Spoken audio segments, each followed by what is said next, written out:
Isso, bom dia, tá? Seguinte, a aula de hoje eu vou começar na apostila 2, tá? Os temas da apostila 2. E aí é o seguinte, né? Você, amigo, amiga, né? O pessoal entrando ainda um pouquinho, eu vou esperar, tá? Bom dia para você que acabou de entrar. E eu tô aqui te dando uma notícia boa, tá? Eu vou começar hoje a apostila 2.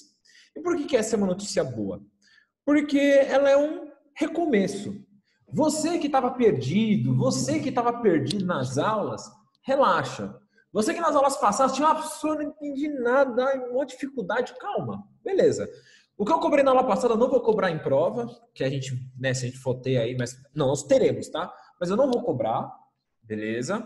Então, ó, ufa, né? E aí hoje eu vou começar um outro tema, um novo tema. Então é uma oportunidade de você, tipo, bem, beleza, bora. Vou tentar agora entender, enfim, é um recomeço, tá? Então força aí, concentra, pergunte, fale, tá? E é isso, tá? Eu acho que toda vez que um professor falava isso pra mim, eu falava, pode crer, porque às vezes a gente tem aquela coisa, meu Deus, eu não sei nada, socorro, tal. Então calma, tá? Respira, passado, deixa lá, vamos ter um recomeço aqui com a apostila 2, tudo bem? Beleza? Então, bora lá. Segunda Revolução Industrial, beleza? Tá? Quais são os seus antecedentes, né? Ela aconteceu... A Segunda Revolução, ela tem início nessas datas, quer dizer, ela tem início em 1870, termina em 1914 com a Primeira Guerra Mundial, mas é fundamental eu explicar para você os antecedentes, né? Até eu chegar nessa Segunda Revolução Industrial. E se é uma Segunda Revolução Industrial, significa que também ela tem diferenças com a primeira. Então relaxa que eu vou citar essas diferenças, eu vou falar, enfim, vou ser bem cuidadoso aqui para esse nosso recomeço, tá bom? Bora lá. Quais serão os antecedentes que vão contribuir para essa Segunda Revolução Industrial que acontece no século XIX, tá? É fundamental aqui eu retornar só uns detalhes, alguns, sobre a burguesia. O capitalismo ele está totalmente atrelado à burguesia. Você tem o fortalecimento da burguesia, então você tem o início desse capitalismo. Se você for lembrar dos eventos fundamentais da burguesia, o primeiro deles que vocês viram no primeiro ano passado, eu já estava dando aula para vocês, verdade, Revolução Francesa. A burguesia quer tomar o poder, quer ter participação política. A burguesia, ela já tinha um protagonismo econômico. No entanto, ela não tinha nenhum tipo de participação ou protagonismo na política. E a partir da Revolução Francesa, a burguesia começa a lutar por isso, tá? Tivemos a Revolução Francesa e depois as revoluções liberais, aquela de 1830, 1848. E se você ficou traumatizado traumatizado ou traumatizada, relaxa, calma, tá bom? Só estou dizendo para você que a burguesia ela continuou lutando para que ela pudesse ter maiores liberdades. Por exemplo, sufrágio universal, né? Voto universal, masculino no caso, né? Voto universal. O voto era censitário, a burguesia, junto com outros setores da baixa burguesia, então comerciantes mais pobres, lutavam por uma maior participação política sem precisar de comprovar renda. Tudo bem? Esses valores aqui vão ser fundamentais para esse novo tipo de capitalismo, por esse novo tipo de industrialização. Tá bom? Beleza? Só isso. Alguma dúvida? Se alguém tiver dúvida, fala. Só uma introdução bem tranquila, acho que bem simples. Tá? Justo? Maravilha, então, tá? Não sei se você está copiando, não sei se você está tirando print, enfim, tá? Mas acho que deu tempo de vocês copiarem, eu acho, né? O quanto eu fui explicando aqui, vocês copiando, né? Acho que eu posso passar de slide, tá? Vou passar, beleza? Tá bom, vou passar. Passei.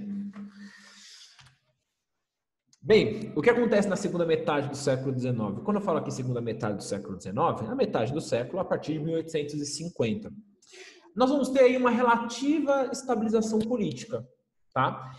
olha o termo que eu estou usando, relativa, tá? Porque nós vimos unificação italiana, vimos unificação alemã. Então, assim, não que tudo ficou na paz, no amor, não, tá? Não.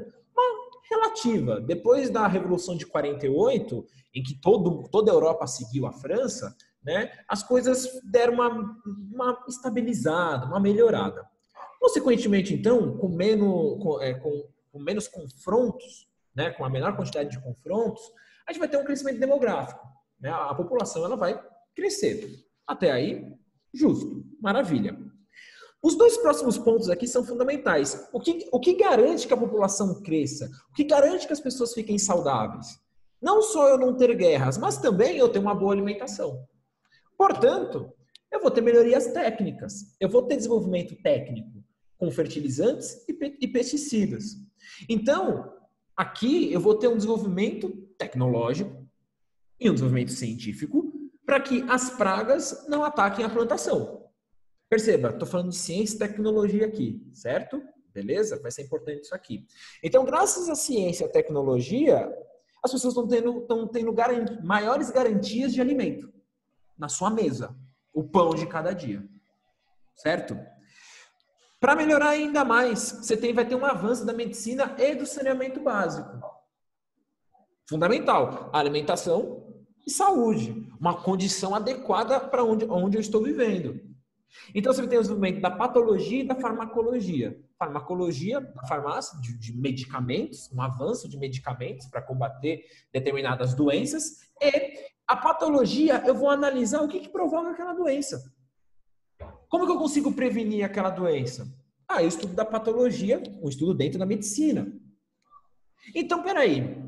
Com o desenvolvimento técnico e científico, as pessoas estão vivendo mais. E aí, turma, esse slide aqui, ele parece bobinho, mas ele não é, tá? O que está por trás da segunda revolução industrial? Quais são as ideias que sustentam essa nova industrialização? Qual é a ideologia por trás? Né? A ideologia é o cientificismo e o tecnicismo.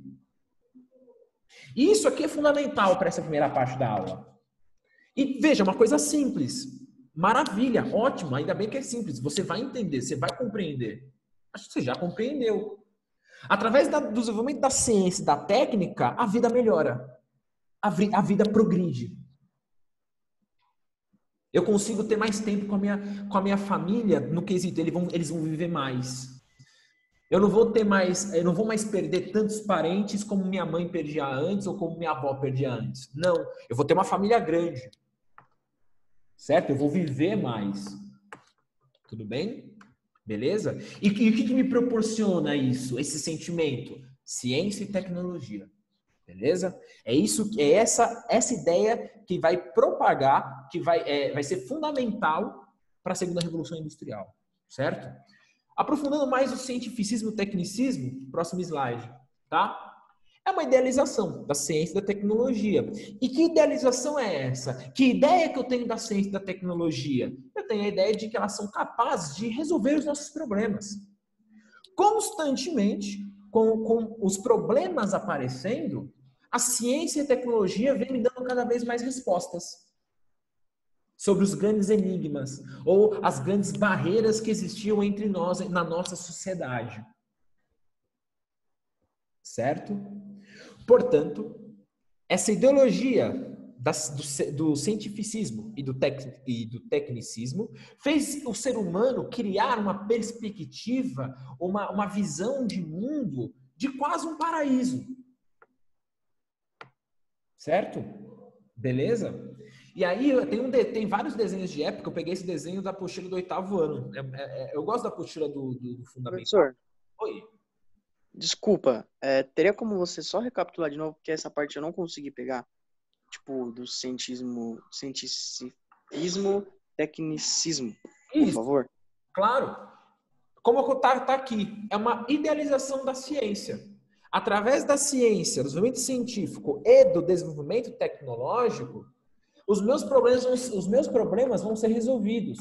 E foram resolvidos, como eu mostrei para vocês no slide anterior aqui, ó. Olha as melhorias técnicas na agricultura, fertilizantes e pesticidas. As pessoas vão comer mais. Olha ali o avanço da medicina, saneamento básico. Eu não vou ter mais rede, não vou ter mais aquele esgoto, não vou ter mais pessoas jogando cocô da janela, tá? Para cair na rua e ir para o esgoto. Não, eu vou ter melhores encanamentos, certo? Portanto, qual que é a ideia, qual que é a ideologia que está por trás para justificar essa segunda revolução industrial? De que a ciência e a tecnologia, elas são capazes de resolver nossos problemas e elas constantemente vêm apresentando soluções para o nosso dia a dia. Certo? Então, é uma fé irrestrita na ciência e na tecnologia. É através da ciência e tecnologia que vamos ter progresso na humanidade. Essa é a ideologia por trás. Justo? Justo, professor. Valeu, obrigado. Maravilha. E aí, eu peguei essa imagem aqui da apostila do 8º ano. Eu adoro a apostila do Fundamental porque eles colocam bastante imagens. Eu acho que isso é muito bom. Tinha que ter mais na apostila de vocês. Não tinha que ser uma coisa muito fria, sabe? Tipo, vocês estão no ensino médio. Pô, mano, caramba, é muito importante uma imagem, um mapa melhor desenhado, alguns trechos de alguns textos que tem na apostila do Fundo. Enfim, tá? Aí eu peguei essa imagem, tá? Perceba a questão do ser humano sempre voar, né? Das coisas serem rápidas, das coisas serem mais eficientes, né? Ali é uma capacidade imaginativa da época, né? Mas acho muito interessante isso, essa sempre ambição do ser humano em voar, em chegar no céu, em ser rápido, né? Em velocidade, certo? Isso que a gente sempre pede, certo? E aí, e aí eu quero mostrar para vocês como que a ciência e a técnica garantiram esse progresso. Quais foram os progressos desse século XIX? E aí eu vou trazer para vocês algumas coisas que surgiram nessa época e que justificam essa euforia, essa alegria, mano, cara, a humanidade, a gente só tende a melhorar. A gente só está evoluindo para melhor e não evoluindo para pior. Então, eu vou mostrar para vocês, né, apresentar para vocês essa ideologia do cientificismo e do tecnicismo, da ciência e da tecnologia. Tudo bem? Primeira coisa que eu vou mostrar para vocês, então, é o desenvolvimento de um novo metal, o aço, muito mais resistente que o ferro. Ele suporta a temperaturas altíssimas e não enferruja também, tem uma maior durabilidade do que o ferro. Ora, senhoras e senhores, para a indústria que vai surgir, para as armas, para os navios, para os carros que vão surgir, o aço é o metal top para a época. Acho que hoje deve existir metais superiores, eu acho, acredito. Aí eu não vou manjar muito, não. Mas para a época, sem dúvida. Se a gente pegar histórias em quadrinhos, no início das histórias em quadrinhos, a gente vai ver o Superman, o Homem de Aço. Sim, eu sei que tem um Homem de Ferro lá, mas o Homem de Ferro vem depois. Mas o Superman, né, que era o super-herói, né, o top dos tops, ele era o quê? O Homem de Aço. Então, o aço associado a essa força, tá? Beleza? E aqui você tem um quadro mostrando essa produção desse metal, beleza? Que foi revolucionário para a época, tá bom? Tudo bem? Por exemplo, o motor da época era feito de aço, para suportar aquela combustão. Sem aquele metal, não era possível ter motor, não era possível ter muitas coisas. Tudo bem? Seguindo. Um outro desenvolvimento para a época fundamental é a energia elétrica. O funcionamento das máquinas acabaram sendo muito mais rápidas. Me veio rápido e ágil na cabeça agora, rápidas. Esse desenvolvimento da energia elétrica fez com que as máquinas funcionassem de maneira muito mais eficiente, muito mais rápida. Ora, também você tem, olha o bonde, você tem o desenvolvimento do bondinho. Uma forma elétrica de você andar. Mas, obviamente, eu vou guardar o mais importante de tudo, a energia elétrica. Mais importante de tudo. Perguntinha, você, colega, que vive, que adora, que funciona de madrugada, que funciona à noite. Tem gente que funciona melhor à noite mesmo, tem um organismo propício para a noite. Eu sou de manhã funciono bem e à noite. À tarde, esquece. Eu não funciono. Depois de almoçar, é um sacrifício funcionar em casa. Fora de casa, beleza, mas em casa, não sei. O meu mundo cai. Seguindo. Então, para você funcionar à noite, cara, Você precisa de energia elétrica. Para você curtir a cidade à noite, você precisa de energia elétrica. É uma coisa que está tão presente na nossa vida que a gente esquece de ver e fala, mano, pode crer, né? Sem isso, esquece. Você não tem vida à noite. Então, olha que interessante. A energia elétrica, ela foi um evento muito, muito importante porque ela estendeu a convivência das pessoas. Ela estendeu, as pessoas elas podem curtir a cidade não só de dia ou à tarde, mas à noite também. Então, criou novas possibilidades. O ser humano, ele curte o terceiro período aí do dia, que é a noite. Entende, né? O dia, a noite, enfim, né? Vocês entenderam o que eu quis dizer, né? Beleza? Certo? E isso, cara, foi... Lembra quando você fez o primeiro rolê à noite? Se você não fez, você vai fazer. Mas lembra, você não... eu, pelo menos, fiquei todo empolgado. Falava, caraca, mano, eu tô andando à noite, mano, eu tô crescido. Então, foi possível graças à luz. Ter luz, no mínimo, né? Pelo menos. Certo? Beleza? Você tem outras formas também de gerar energia elétrica, tá? Por exemplo, as hidrelétricas. Hidrelétricas, século XIX. Certo? Principalmente nas cidades em que você não tinha muito carvão para você criar energia elétrica. Então, começou a se utilizar... Ai, tá mandando coração para mim, amo vocês. Foi uma saída para você conseguir desenvolver, ter energia elétrica, tá? O petróleo... meu Deus. Petróleo, cara. E aí você pode imaginar assim, professor, beleza. Petróleo, ele foi importante? Gente, é verdade. Para de colocar os negócios do lado aí. Valeu. Obrigado. Se der para pagar, agradeço. Beijo. Obrigado. Seguinte, o petróleo, você pode imaginar, professor, o petróleo ele é importante. Aí, né? Professor, gasolina, diesel, querosene para o avião e assim por diante. Mas não só, cara. O petróleo, essa guerra por petróleo que nós temos hoje, tá? Tá aí não só por fatores de gasolina, por produtos para mover carros e caminhões, aeronaves e navios, mas também para o nosso cotidiano. Olha quanta coisa é usado através do petróleo, né? Plástico, beleza. Tecido, cara. Sua roupa. Borracha, né? Pneu. Essência de perfume. Corantes. Detergentes. Medicamentos. Inseticidas. Fertilizantes. Explosivos. Tintas. Colas. Cara, quando eu vi esse negócio, eu falei, pô, pode crer, mano. O petróleo, os derivados do petróleo, claro, né? Como tá colocado ali, seguindo alguns reagentes químicos, nossa, é a nossa vida. Em todo lugar que você passa, tudo que você veste, você olha e fala, mano, petróleo, tem petróleo. Por isso que a galera fala que ele é o ouro preto, né? O ouro negro, enfim, tem esse termo aí que agora esqueci qual era o termo, mas é isso, é o novo ouro, é o ouro da época, da nossa época, certo? E no século XIX, com o desenvolvimento, de novo, desenvolvimento científico, o cientificismo, olha a química, olha quantos produtos agora eu tenho. E mais baratos, mais acessíveis às pessoas. Beleza?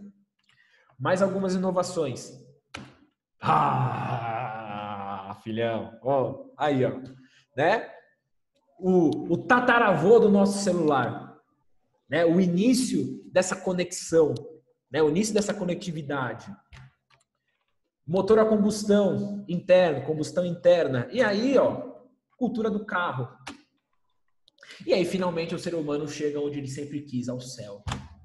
Né? A gente sabe que o espaço é o infinito, né? Com um avião, né? Aqui com o dirigível, você tem contato com o infinito. Você pode chegar, se você quiser, tentar ao infinito. Não há mais limites para a humanidade. Esse é o sentimento. Manja? É meio poético isso. Eu estar no ar é o poder chegar mais próximo do infinito. É o poder ter acesso a esse infinito, que é a nossa galáxia, nossos planetas e assim por diante. Certo? Com mais inovações, com mais desenvolvimentos também, você teve a construção de 2 canais fundamentais aqui, né? O canal de Suez e o canal do Panamá. Para levar produtos da Inglaterra, por exemplo, para sua colônia na Índia, Se a Inglaterra gastava antes 19, quase 20 mil quilômetros, agora 11 mil quilômetros e 600. Os Estados Unidos, para levar produtos para sua costa oeste, se gastava 21 mil quilômetros, agora 8 mil quilômetros. E lembre-se, é muito mais barato o transporte de navio do que o transporte terrestre. Por isso que os Estados Unidos fazia todo esse contorno em todo o continente antes para levar lá para São Francisco os seus produtos. Tudo bem? Beleza? Então, turma, é isso. É essa idealização da ciência e da técnica. Justo?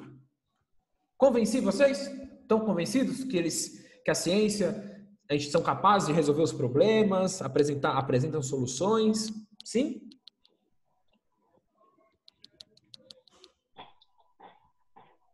Sim, ok. Espero que sim. Espero que você esteja aí comigo ainda, tá? Só que é o seguinte, a gente tem um problema, né, quando a gente idealiza alguma coisa. Sabe quando a gente idealiza uma pessoa? Sabe quando você idealiza aquele garoto, aquela garota, o seu crush? Você idealiza o seu crush e a sua crush. Você fala, nossa, ele é perfeito. Nossa, ela é perfeita. Eu quando vejo sua foto. O que é? Eu quando vejo sua foto. Ela é perfeita. Meu Deus do céu. Cantada ao vivo. Meu Deus. Que horas são? 7, bicho. Ô, louco, bicho. O que acontece? Quando a gente idealiza qualquer coisa, seja coisa ou seja pessoa, a gente não tem a capacidade de fazer críticas.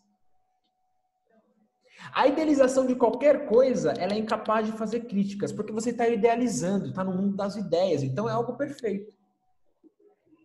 Toda ideologia, ela idealiza algo. Ah, professor, então toda ideologia ela é falsa? Não, não é falsa. Ah, professor, então a gente não tem que ter ideologia, a gente tem que ter o pé no chão e não ter. Não. Isso aqui não é uma aula contra ideologia, mas explicar para você como funciona a ideologia. Nós temos ideologias, nós temos ideais, nós colocamos ideais, mesmo às vezes a gente não cumprindo, às vezes, nos nossos ideais. Às vezes a gente falha com normas, com ideais que a gente coloca para nós. Somos humanos, a gente falha. Nós temos ideal de nunca mentir. Gente, nós temos o ideal de não querer magoar as pessoas. A gente magoa. É fundamental todos nós termos a gente ter ideologia. Por que é fundamental? Uma pessoa sem ideologia é uma pessoa que aceita então qualquer coisa, qualquer tipo de proposta. Qualquer tipo. Uma pessoa sem ideologia. Qual é o seu limite? Todo mundo tem aqui o seu limite para determinadas ações. Isso é uma ideologia. Então, o problema da idealização da ciência e da tecnologia, o problema é que a gente não consegue fazer críticas. As pessoas da época não conseguiam fazer críticas. Por ser uma idealização, ela não permite ser criticada. A descoberta é um avanço do conhecimento científico e tecnológico. Beleza. Mas pode ser aplicado de maneira negativa. Pode ser aplicada de uma forma em que não seja tão bom assim. Só que qual que é o problema da época, turminha? Cara, se tem o aval da ciência, da tecnologia, é bom. Ponto. Não tem conversa. Não tem diálogo. Não, é bom. O que está por trás da segunda revolução industrial é isso. O que está por trás da segunda revolução industrial é uma não crítica da ciência. E eu não estou falando para, né? É a mesma coisa eu chegar para você e falar, mano, isso aqui é maravilhoso, é perfeito. Dependendo como eu uso, isso aqui pode ser perfeito. Mas concorda que dependendo da maneira como usar isso aqui, pode me causar problemas. A forma como eu uso o celular. Eu estou num período em que já passou o período da idealização do celular. O celular é Deus, tudo é bom. Não. Eu tenho críticas ao celular hoje. Eu sei os malefícios que ele pode trazer dependendo da forma que eu uso. Então isso aqui, né? Essa aqui não é, agora essa segunda parte que eu vou fazer para vocês não é uma crítica à tecnologia. Óbvio que não. Né? Seria muito contraditório eu fazer uma crítica à tecnologia e eu estar aqui agora usando tecnologia para dar aula para vocês. Mas o que eu estou falando qual que é a forma que eu estou utilizando? Qual que é a forma que nós utilizamos tecnologia? E qual foi a forma que eles utilizaram no século XIX? De novo, quando nós temos uma idealização de algo, nós não vemos as contradições daquilo. Os problemas, as críticas, elas são deixadas de lado. Beleza? Certo? E eu vou usar as mesmas imagens para vocês. Se eu mostrei o lado positivo de todas as imagens, tem o lado negativo também. Então, eu vou baixar a bola de tudo que eu falei para vocês. Tem um segundo lado, dependendo da forma como eu uso. Certo? Bora lá, então, para essa segunda parte, essa segunda parte da atividade. A pergunta é, eu só estou falando tanto, né, de maneira empolgada do aço, do telefone, do carro, de todo o desenvolvimento tecnológico, mas a pergunta é, quem usufrui de tudo isso? Será que toda a sociedade do século XIX tinha condições de usufruir de todos esses benefícios? E como elas são, e como esse desenvolvimento científico e tecnológico é aplicado? Se vocês lembrarem, a primeira imagem que eu coloquei para vocês foi naquela produção do aço. E o aço foi revolucionário. No entanto, naquele mesmo quadro, você tinha lá no canto direito inferior essa situação. Nicolas, você está falando comigo, Nicolas? Ou não? Ah, foi mal. Ah, não, de boa. Olha a situação que você tem. Você tem o desenvolvimento do aço, né? A produção do aço, mas olha como as pessoas elas estão se alimentando. Olha a condição deles na hora de se alimentar, na hora de comer. Perceba o local de trabalho escuro, sem nenhum tipo, muito prejudicial ao seu corpo. Você pode perceber que eles não têm nenhum tipo de roupa específica para poder tomar cuidado, para não se machucarem. O aço é importante? É importante. Só que, como eu estou usando as tecnologias para produzir esse aço?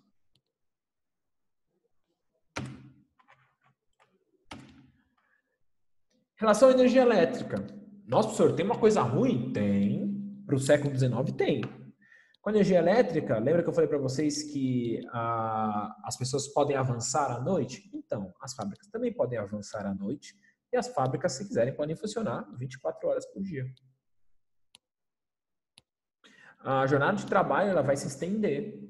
E você não vai ter benefícios como nós temos hoje garantidos em leis.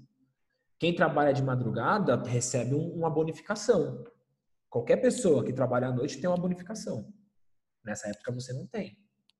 Então foi uma oportunidade com a energia elétrica da fábrica ela funcionar de noite, eu estender a jornada de trabalho. E também, obviamente, com máquinas mais eficientes, você gera um desemprego. Outro problema. Esse exemplo aqui é ótimo. Eu acho que cai como uma luva que eu quero dizer aqui para vocês. Todo mundo já viu Tempos Modernos, acredito eu. No Fundamental, pelo menos, quem teve aula comigo assistiu, né? Essa é a cena, o Chaplin ele é um operário, e essa é uma cena em que chega homens com uma máquina para vender para o dono da empresa. O que essa máquina ela faz? A pessoa, quando ela estiver na hora do almoço, ela não precisa parar de trabalhar. Ele vai continuar trabalhando, apertando os pregos, enquanto que a máquina vai o alimentando. Portanto, ele não para de trabalhar. Olha que maravilha! É tecnologia, é ciência. O Charlie Chaplin faz essa crítica nos tempos modernos e, assim, cai como uma luva em combate à ideologia do cientificismo e do tecnicismo. Cara, nem tudo que a ciência produz e a tecnologia produz, dependendo de como eu uso, é bom. Esse é o exemplo claro aqui do Chaplin. Né? E aí, no caso, é uma das melhores cenas do filme. É muito engraçado, né? A máquina, ela dá pau, dá problema, tá? Outra crítica. Gente, hidrelétrica. Desmatamento aí é absurdo, né? Quantos indígenas moravam numa região dessa? Ou nem indígenas, pessoas comuns, camponeses no interior do Brasil, por exemplo, né? Que moravam nessas regiões e que tiveram que sair, serem expulsas dali. E para uma região, por exemplo, de periferia de uma cidade. Então, a sua qualidade de vida diminuiu. Mas, mas em nome do progresso. Em nome do progresso, não do desenvolvimento. Mas, então, desenvolvimento para quem? Essa pessoa que foi tirada aí da sua terra e foi para a periferia de uma cidade, ela sente esse desenvolvimento?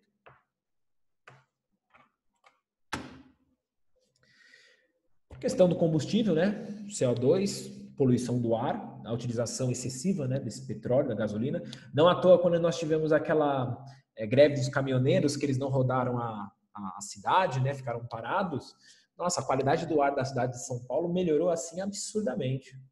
Você conseguia ver de longe determinadas coisas que antes você não conseguia. Peraí, deixa eu voltar. Não. Deixa eu fazer uma perguntinha pra você. Você acha que esse canal aí do Panamá foi construído de boas, suaves? Você acha que os Estados Unidos chegou pro Panamá e falou o seguinte: ó, Panamá, quanto que você quer? Eu vou te dar o quanto que você quer. Vamos conversar que vai ser benéfico pra você. Beto, Alice, acorda, Alice. O mundo é mau. Alice no País das Maravilhas. Acorde, né? Nós vamos ver essa interferência dos Estados Unidos na América Central, tá? Esse imperialismo dos Estados Unidos na América Central. E por último, senhoras e senhores, uma coisa que me incomoda muito para trazer para nossa atualidade. Gente, isso aqui não dá. Não dá. Eu, como profissional da educação, se isso acontece na família de vocês, eu indico, dou a dica de evitar isso aí. Eu fico muito triste. E triste no sentido de empatia. Tipo, caramba, mano, que complicado. Você tem pais que vão jantar, vão levar o filho ou a filha, e ele é chato às vezes, né? A criança é chata. Então, dá aí o iPad para ele ficar quieta, para ela ficar quieta e já era. Cara, você tem um filho, você tem uma filha, ou você aí tem um irmão, uma irmã. Conversa com ele. Conversa com ela. Você acha que ele não passa por problemas? Na escola, por exemplo? Você passava, ou você passa. Mas você passa hoje outros problemas. Mas quando você estava lá no 5º ano, no 4º ano, eram outros problemas que eram muito grandes para você. Que era difícil de passar. Só que em vez dos pais e de você conhecer o seu irmão, a sua irmã, o seu primo, enfim, quem você convive, você prefere dar um tablet para ele. Porque, não tem muito papo. Como assim não tem muito papo? Conheça ele. Seja um elo para ele poder chegar e ter uma confiança e falar para você. Quantas vezes não falta para você alguém para dizer certas coisas? Quantas vezes você já se sentiu sozinho, sozinha? Para poder desabafar. E você não tinha ninguém para falar porque a pessoa ia falar para você, isso é besteira. Eu acho extremamente prejudicial para... Primeiro, uma questão de saúde. Uma criança... Aqui é uma criança já grande, mas uma criança, sei lá, de 2 anos, 3 anos, mexendo com o celular, estando muito com a cara na tela, ela fica vesga. Mas também uma questão de saúde mental, saúde social. Sabe? Crie mecanismos de conversar com ele e com ela, mesmo ela sendo uma criança. Óbvio que no primeiro momento você chega para ele, chega para ela, uma pessoa que você nunca falou, você não acha que a pessoa vai falar meio mundo para você. Você vai fazer uma pergunta para ela ou para ele, ela vai falar sim, não. Porque ela vai olhar para você no primeiro momento e vai falar, mano, o que ele tá fazendo? Por que ele tá querendo conversar comigo? Nunca conversou? Ele ou ela vai estar com receio, como você ficaria também, se achar estranho, quando seu pai e sua mãe vêm ser amigão de você, né? Você fala, mano, o que ele tá fazendo? Não é? A mesma coisa com uma criança, gente. Então, crie caminhos. Com certeza ele ou ela precisa de você como você precisa de alguém. Né? Então, seja esse alguém para ele ou para ela. Não use o tablet na hora de comer. Na hora de conviver. Deixa de lado. Perceba, não estou falando para você jogar o tablet fora, não estou falando para você quebrar o tablet do seu irmão, da sua irmã, do seu sobrinho, enfim, o que for. Estou falando para você conversar com ele, dialogar com ele e começar a criar esse canal de comunicação com ele e com ela. Talvez você vai se encantar às vezes com certas ideias que eles têm, com certas coisas com que eles falam. Eu me encanto aqui no meu trabalho, com fundamental, gente de 11 anos, 12 anos, eles percebem as coisas. Eu estou olhando aqui na tela por causa do tempo. Eles percebem as coisas. Você percebia quando sua casa não estava bem, quando sua mãe e seu pai não estavam bem. Você percebia. Não trate criança como besta, como uma pessoa idiota. Pelo amor de Deus. Beleza? É isso. Tá? Tá bom? Acabou. A aula acabou. Tá bom? É isso aí, turma. Na próxima aula, que é amanhã, né? Eu continuo. Então, nessa aula foi uma... Como que a gente enxerga a ciência, né? Como a gente enxerga o que é ser moderno. Ser moderno é o celular da Apple, né? O último celular, ou eu respeitar o meu filho, respeitar minha filha, eu respeitar... Eu ser moderno é eu lavar a louça para minha mãe, porque isso é coisa de homem também, lavar a casa, ajudar na casa. O que é ser moderno? A gente tá ligado, quando a gente pensa em modernidade, a gente não pensa muito em coisa material, né? Mas às vezes é como a gente ama a pessoa, como a gente representa esse amor, como a gente mostra esse amor. Isso é ser moderno hoje. Falou, gente. Tchau. Vai acabar o vídeo. E 9h30, hora do intervalo de vocês. Vamos descansar um pouco, vamos, enfim, relaxar um pouco. Vai acabar o vídeo, hein? Tchau, pro. Tchau. Beijo. Te cuida. Falou, professor. Falou, professor. Tamo junto. Falou. Falou.